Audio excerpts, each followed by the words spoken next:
오늘 말씀은 마가복음 12장 1절로부터 12절까지 말씀입니다. 함께 읽겠습니다. 예수께서 비유로 저희에게 말씀하시되 한 사람이 포도원을 만들고 산울로 두르고 즙자는 구유 자리를 파고 망대를 짓고 농부들에게 세를 주고 타국에 갔더니 때가 이르매 농부들에게 포도원 소출 얼마를 받으려고 한 종을 보내니 저희가 종을 잡아 심히 때리고 거저 보내었거늘 다시 다른 종을 보내니 그의 머리에 상처를 내고 능욕하였거늘 또 다른 종을 보내니 저희가 그를 죽이고 또 그 외 많은 종들도 혹은 때리고 혹은 죽인지라. 오히려 한 사람이 있으니 곧 그의 사랑하는 아들이라. 최후로 이를 보내며 가로되 내 아들은 공경하리라 하였더니 저 농부들이 서로 말하되 이는 상속자니 자 죽이자 그러면 그 유업이 우리 것이 되리라 하고 이에 잡아 죽여 포도원 밖에 내어 던졌느니라. 포도원 주인이 어떡하겠느뇨 와서 그 농부들을 진멸하고 포도원을 다른 사람들에게 주리라. 너희가 성경에 건축자들의 버린 돌이 모퉁이의 머릿돌이 되었나니 이것은 주로 말미암아 된 것이요 우리 눈에 기이하도다 함을 읽어보지도 못하였느니라 하시느니라. 저희가 예수의 이 비유는 자기들을 가리켜 말씀하신 줄을 알고 잡고자 하되 무리를 두려워하여 예수를 버려두고 가니라. 아멘. 네, 오늘 말씀은 이제 그 비유로 예수님께서 말씀하신 것입니다. 이제 우리 어제 말씀을 통해서 듣지 않았습니까? 바리새인과 서기관들이 예수님께 와가지고 무슨 권세로 이런 일을 하느냐 이렇게 물어보았죠. 그랬더니 예수님께서 바로 나의 권세는 하나님으로부터 아버지로부터 온 것이다. 라고 이렇게 이야기를 합니다. 그리고 나서 이제 또 계속해서 이제 비유로 말씀을 하시는 거죠. 근데 이 비유의 말씀을 뭐라고 얘기하냐면 악한 포도원 농부의 비유 이렇게 얘기하기도 하고 악한 포도원 농부의 비유다라고 이렇게 이야기를 합니다. 왜냐하면 이게 악한 포도원 농부예요. 악한 포도원이 아니고 악한 포도원 농부의 비유예요. 이게 어디에 걸쳐지느냐가 굉장히 중요하죠. 나중에 이게 굉장히 중요합니다. 이게 포도원에 걸리는 건 아니에요. 농부에 걸리는 거예요. 그래서 악한 포도원 농부의 비유. 왜 이들이 악한가? 보니까 이제 한 사람이 포도원을 만들었다는 거죠. 그래서 울타리도 치고 즙자는 구유자리도 파고 망대도 짓고 이렇게 얘기했다는 거예요. 우리는 요새 포도가 다 이렇게 먹는 거죠. 그래서 옛날에는 캠벨 포도 그래가지고 이 까만 포도 있지 않습니까? 까만색은 아니죠. 그 포도를 이렇게 먹었죠. 열심히 잘 먹었죠. 한동안은.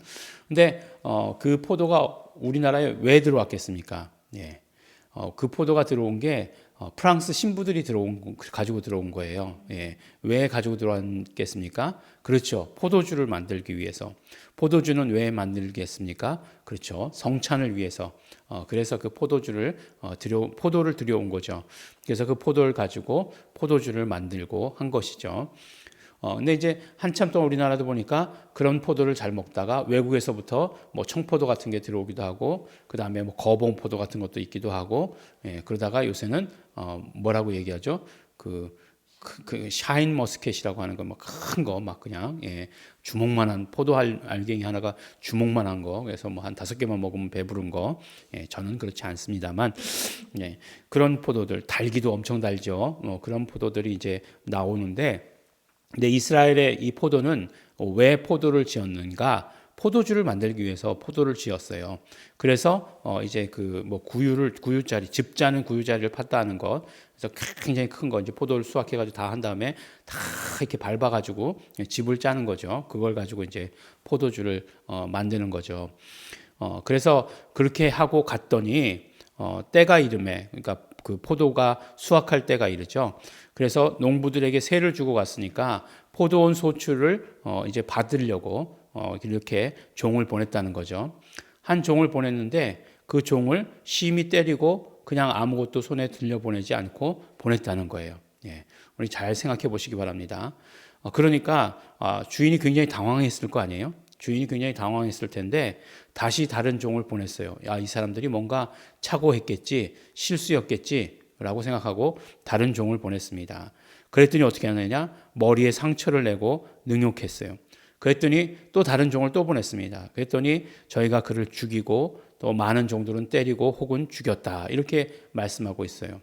참 주인도 어떻게 보면 오래 참았다라고 이렇게 생각이 듭니다.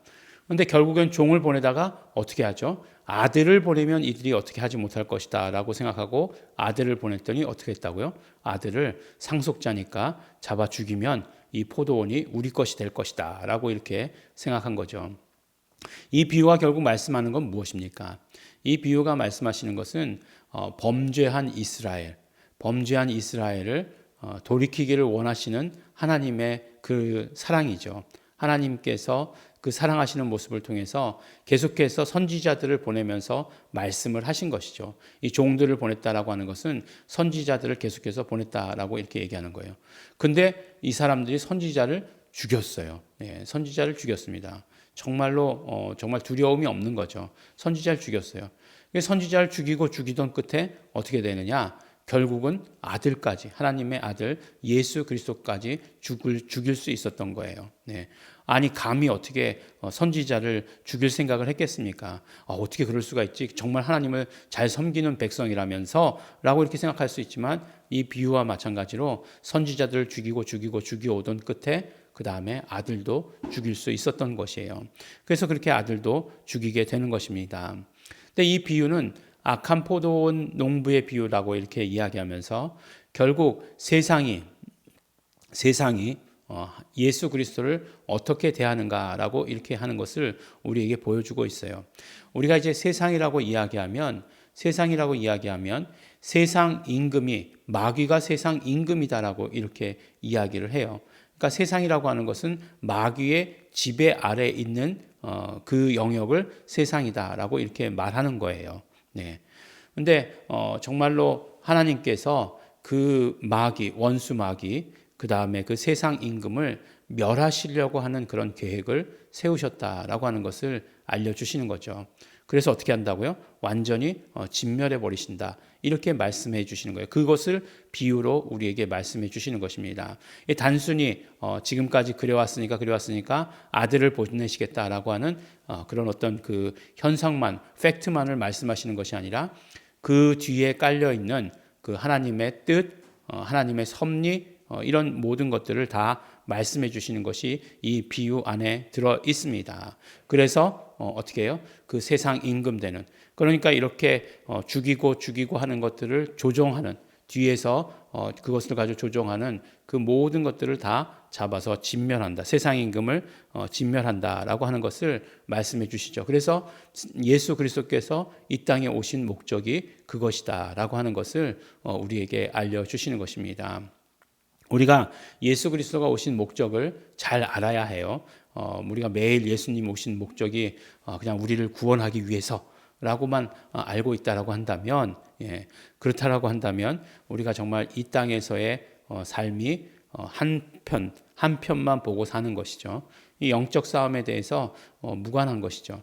영적 싸움 그러면은 일단 귀를 닫아버리려고 하는 우리에게 습관이 있어요. 그건 내 영역이 아니다라고 이렇게 생각하시는데 그렇지 않습니다. 우리가 예수를 믿는다라고 하는 것은 예수 그리스도께서 이 땅에 오셔서 하신 그 모든 일들을 믿는다라고 하는 것이고 그 공로를 의지하는 삶을 산다라고 하는 것을 말씀하는 거예요.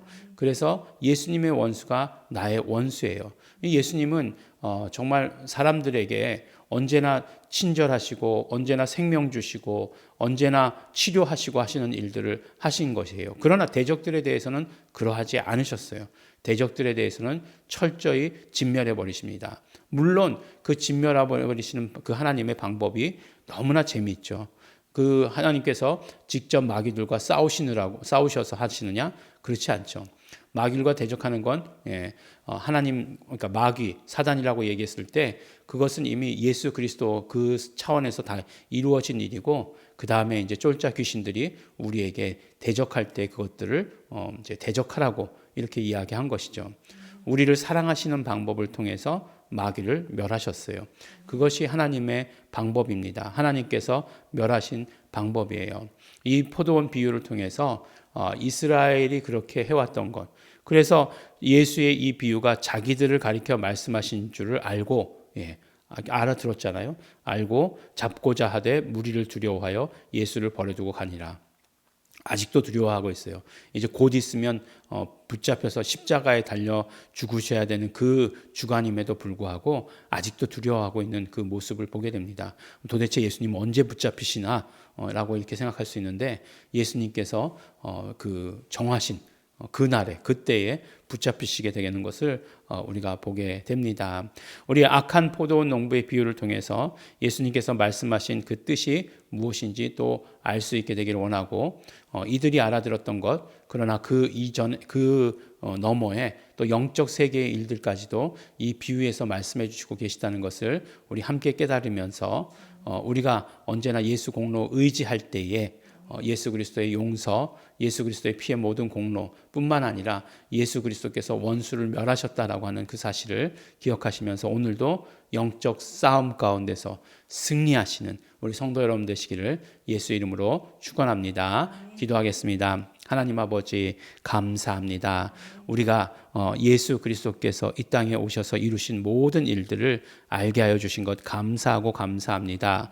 우리 아버지 하나님 오늘 비유를 통해서도 예수님께서 무슨 일을 이루셨는지 우리 알게 되었습니다. 우리 언제나 성령님으로 말미암아 기억나게 하여 주시옵시고 그러므로 예수 그리스도께서 이루신 이 모든 승리 가운데서 살게 하여 주시옵소서.